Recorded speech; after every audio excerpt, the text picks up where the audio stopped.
가와만사성이라는 말이 있습니다. 가정이 화목해야 모든 일을 순조롭게 이룰 수 있다는 말입니다. 하나님이 천지를 창조하신 후 가장 먼저 세우신 제도가 가정이죠. 가정. 그리고 하나님은 그 가정을 기초로 삼아 사회와 민족과 나라로 확장시킵니다. 그만큼 가정이 중요하다는 겁니다. 그래서 여러분도 잘 아시는 내용일 겁니다. 가정이 바로 서야 사회가 바로 서고, 사회가 바로 서야 민족과 나라가 바로 섭니다. 그 핵심에는 가정이 있습니다. 그래서 요즘 사회가 왜 이렇게 혼란스러운가는 물론 여러 가지 이유가 있겠죠. 그러나 가정이 흔들리고 가정이 무너지게 있기 때문이라고 해도 과언이 아닐 겁니다. 교회도 마찬가지입니다. 교회도 사명, 그러니까 신앙을 가르치고 신앙을 전수하는 일에 있어서 가정의 역할이 굉장히 중요합니다. 교회도 교회지만 가정이 핵심입니다. 여러분 상식적으로 한번 생각해 보죠. 교회는 일주일에 하루입니다. 그것도 길면 반나절입니다. 그런데 가정은 일주일 내내입니다. 그것도 하루 온종일 함께합니다. 비교가 안 되는 거죠. 문제는 요즘 가정에서 신앙을 교육하는 경우는 많지 않습니다. 대부분 교회에 위탁합니다. 저는 이런 현상들을 보면서 이런 생각을 합니다. 일주일에 하루 고작 1시간 드리는 예배로 우리 아이들에게 믿음이 전수되고 신앙이 자랄 것이라 기대하는 것만큼 어쩌면 그것도 한 믿음이 아닐까, 그것도 무모한 믿음이 아닐까라는 그런 생각을 가지고 있습니다. 물론 하나님이 은혜를 주시면 가능하겠죠. 그러나 우리가 그것만 바라보고 우리의 역할을 다하지 않는다는 건 그 또한 우리의 어떤 잘못된 모습이 아닐까 생각을 합니다. 최근 21세기 교회 연구소에서 청년들의 신앙생활 계기를 조사한 적이 있습니다. 그때 응답한 비율의 78%가 가정, 특히 부모의 영향을 꼽았습니다. 그러니까 부모 때문에 주님을 믿게 되었다고 답을 한 거죠. 그 외 나머지가 이제 친구, 지인이고요. 굉장히 적은 비율이 스스로 교회를 나왔다고 답을 했습니다. 뭘 보여줍니까? 신앙에 있어서도 가정의 역할이 굉장히 중요합니다. 가정이 차지하는 비율이 절대적이라는 것이죠. 여러분, 그래서 가정이 중요합니다. 가정에서 특히 여러분이 각자가 맡은 역할이 있을 것이고, 무엇보다 가정을 위하는 마음, 우리 가정을 세우고 우리 가정이 잘 되기 원하는 마음은 동일할 겁니다. 그래서 이 시간 가정을 위하는 길, 특별히 하나님이 말씀하신 그 가정을 위한 최고의 길이 무엇인지 살펴보고 기도하는 시간을 가지면 좋겠습니다. 오늘 본문인 시편 128편은 지혜시로 분류됩니다.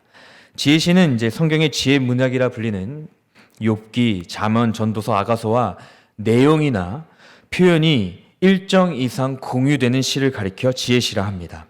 특히 시편 128편의 경우는 학자들이 잠언과 연결을 짓습니다. 왜 잠언과 연결을 짓냐면 잠언도 그렇고 시편 128편도 그렇고 그 핵심되는 주제가 여호와를 경외하는 것, 그리고 그 여호와를 경외할 때 주어지는 복에 관한 내용이기 때문에 그렇습니다.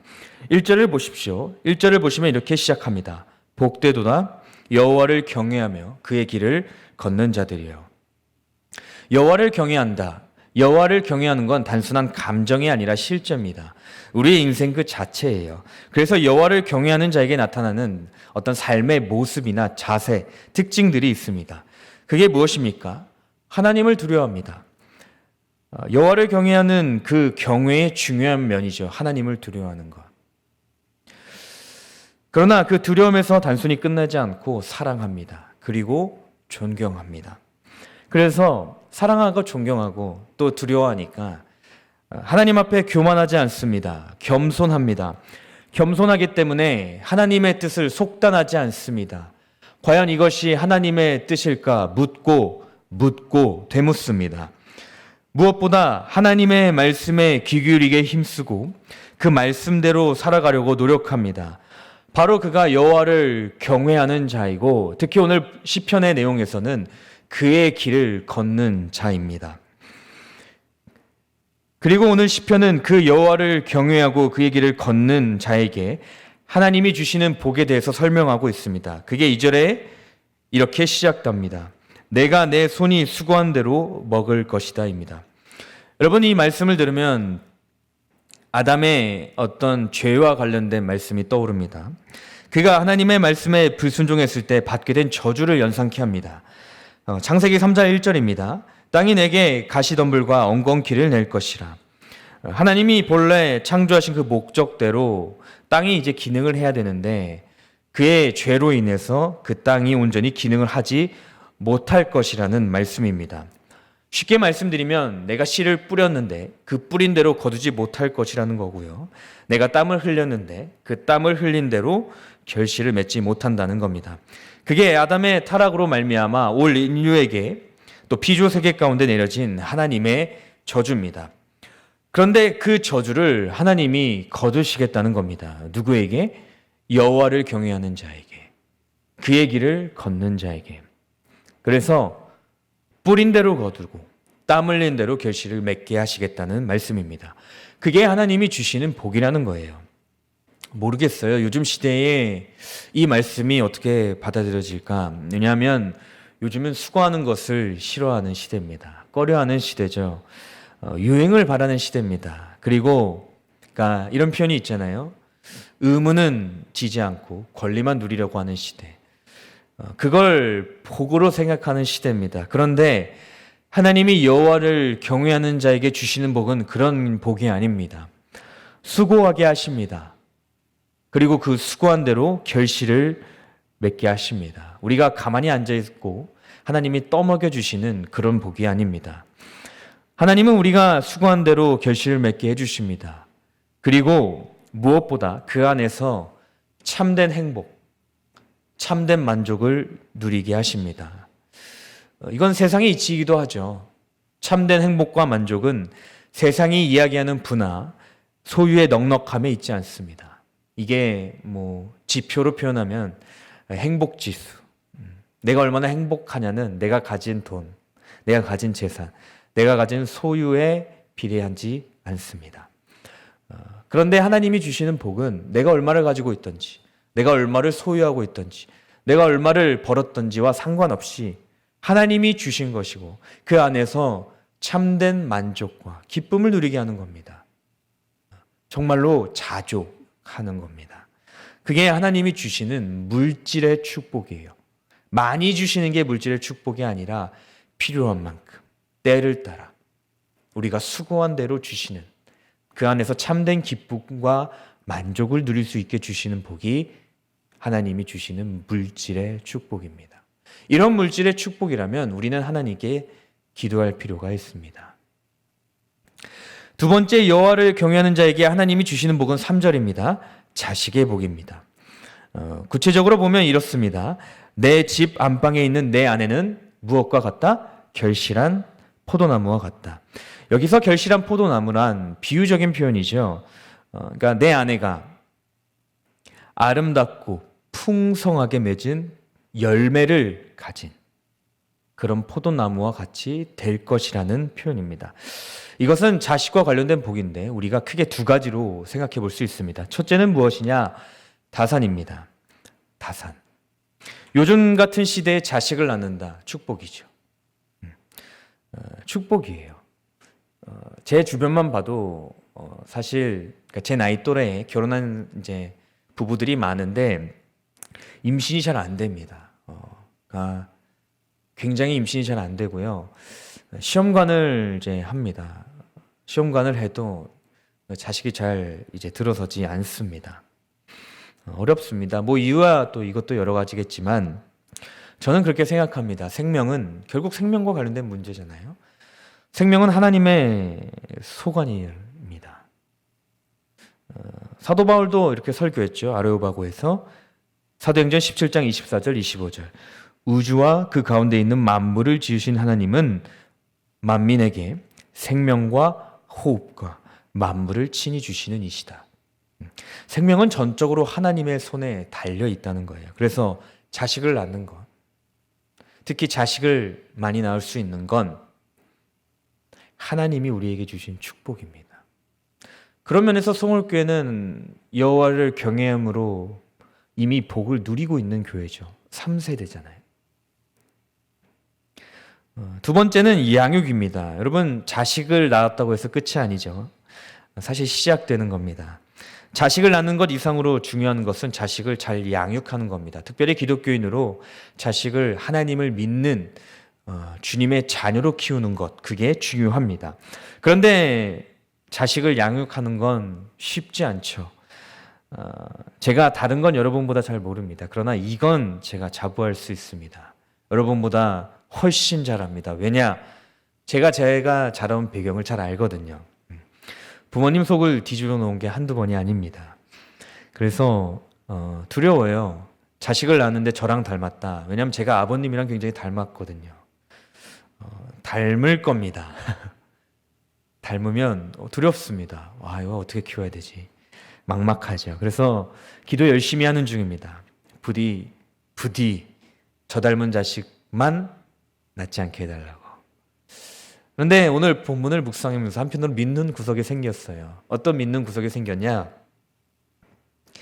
제가 부모로서 여호와를 경외하는 자로 살아간다면, 그의 길을 걸어가기를 중단하거나 멈추지 않는다면,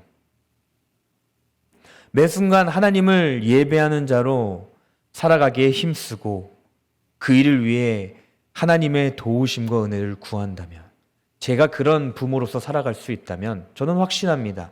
제 아이는 하나님이 친히 양육하실 겁니다. 하나님이 직접 기르실 거예요. 그리고 그게 안전하죠. 요즘 같은 시대에 위험 요소도 많고 정말로 아이 키우기 어려운 시대 속에서 제가 키우는 것보다야 하나님이 키우는 게 낫지 않겠습니까? 여호와를 경외하는 자에게 주시는 복이에요. 다산, 아이를 낳는 것, 그리고 아이를 풍성한 열매로 키워내시는 것. 그때 그 자식의 모습이 3절 하반절에 이렇게 묘사되어 있습니다. 어린 감람나무. 그 감람나무는 자라는데 굉장히 오랜 세월이 걸린다고 합니다. 그런데 자랐을 때 그 감람나무의 열매에서 짠 기름이 있습니다. 이 기름은 불을 밝히고 가죽을 부드럽게 만드는 등 굉장히 유용하게 사용됩니다. 다방면에서. 또 그 나무도 제목이나 장식이나 가정용 도구들로 사용되고요. 나무 껍질조차도 약재로 사용됩니다. 하나님이 자식에게 복을 주시면, 하나님의 손에서 길러진 자식이면 어린 감람나무, 무한한 가능성을 가지고 하나님의 역사를 드러내고 하나님의 나라를 확장시키고 하나님의 은혜를 선포하는, 하나님의 살아계심을 구현하는 그 놀라운 하나님의 걸작품. 세상은 우연을 얘기합니다. 진화를 얘기하죠. 세상의 한 조각도 안 되는 그런 우연의 산물로 여기는 시대 속에서, 아니요, 하나님의 걸작품으로 하나님이 하나님의 뜻에 맞게 가장 아름답고 풍성하게 사용하실 겁니다. 누구에게? 여호와를 경외하는 그 가정의 부모에게. 하나님이 주시는 자식의 복입니다. 그래서 내가 정말 내 자식을 위하는 길, 내 손녀, 손자를 위하는 길은, 물론 우리가 가정에서 잘해야겠지만 그보다 훨씬 근본적으로 중요한 건 오늘 본문 말씀에 의하면 여호와를 경외하는 것. 누가요? 내가. 그의 길을, 그 신앙의 정도를 걸어가기에 힘쓰는 것. 누가요? 내가. 그게 오늘 본문의 내용입니다. 그리고 세 번째는 간단합니다. 6절인데요. 여호와를 경외하는 자에게 하나님이 주시는 마지막 복은 무엇이냐? 내 자식의 자식을 볼지어다. 간단합니다. 자식의 자식. 우리 송월교회 어르신들 이미 보고 계신 손녀, 손자. 그런데 단순히 손자, 손녀가 아니죠. 하나님이 또한 기르셔서 또 다른 어린 감람나무로 신앙의 다음 세대, 하나님이 허락하신 믿음이 세대로 이어지는 하나님 나라의 족보에 기록될 그 놀라운 귀한 가정, 하나님이 여호와를 경외하는 자에게 주시는 복입니다. 말씀을 요약합니다. 여호와를 경외하는 자에게 하나님이 주시는 복은, 그래서 이 모든 걸 종합해 보면 가정의 복입니다. 하나님이 여호와를 경외하시는 자, 다른 누구 볼 필요 없습니다. 나입니다. 각자 가정에 맡은 역할 안에서 내가 여호와를 경외하는 자로 살아간다면, 여호와의 길을 걸어간다면, 시편 1편에 기록되는 것처럼 의인의 길, 악인의 길에 빠지지 않고 의인의 길에 걸어가기에 힘쓰는 자에게 하나님은 그 가정의 복을 주실 겁니다. 그 가정의 복이 무엇이냐? 물질의 복. 물질의 복이에요. 조그만 것을 떼어 나눠 먹어도, 비록 풍족하진 않아도, 많이 가지진 못해도 하나님이 주신 물질 안에서 서로 참된 행복과 만족을 누릴 수 있는 것, 물질의 복입니다. 자식의 복을 더하실 겁니다. 그 자식을 낳게 하시고 그를 특별히 하나님이 친히 기르실 겁니다. 어린 감람나무처럼. 그리고 그 자식에게 또한 자식을 더하셔서 믿음의 세대를 이어가게 하실 겁니다. 누구에게? 여호와를 경외하고 그의 길을 걸어가는 자에게. 가정이 무너져가는 시대, 가정의 개념이 희미해지고 가정이 해체되는 시대 속에서 가정을 위하는 길이 무엇인가? 그 최고의 길이 무엇인가는 내가 여호와를 경외하는 자로 살아가느냐에 있습니다.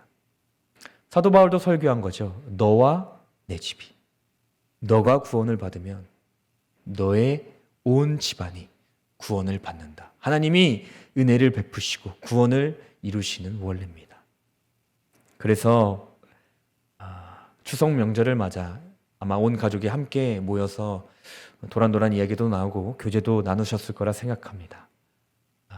부디 바라기는 내가 여호와를 경외하는 자가 돼서 우리 가정이, 우리 손자, 손녀, 딸이 그 이후의 세대까지 여호와께서 주시는 그 가정의 복됨을 누리시기를 간절히 바라고 소망합니다. 기도합니다. 하나님 감사합니다. 무엇이 우리 가정을 위하는 참되고 진정한 길인가? 여호와를 경외하고 그의 길을 걸어가는 것이라. 하나님, 우리가 이 말씀을 통해 살펴보았습니다. 우리로 여호와를 경외하는 신앙을 허락하시고 언제나 어디서나 여호와의 길을 걸어가기에 힘쓰는 우리 모두가 되게 하여 주시옵소서. 그러려면 하나님, 우리의 힘과 능력으로는 부족하고 하나님의 은혜가 필요합니다.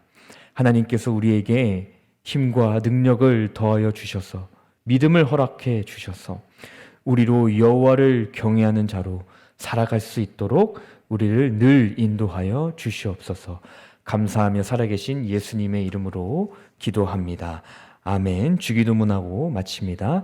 하늘에 계신 우리 아버지여, 이름이 거룩히 여김을 받으시오며 나라가 임하시오며 뜻이 하늘에서 이루어진 것 같이 땅에서도 이루어지이다.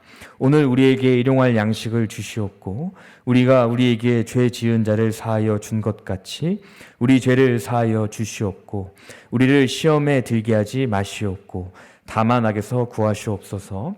나라와 권세와 영광의 아버지께 영원히 있사옵나이다. 아멘.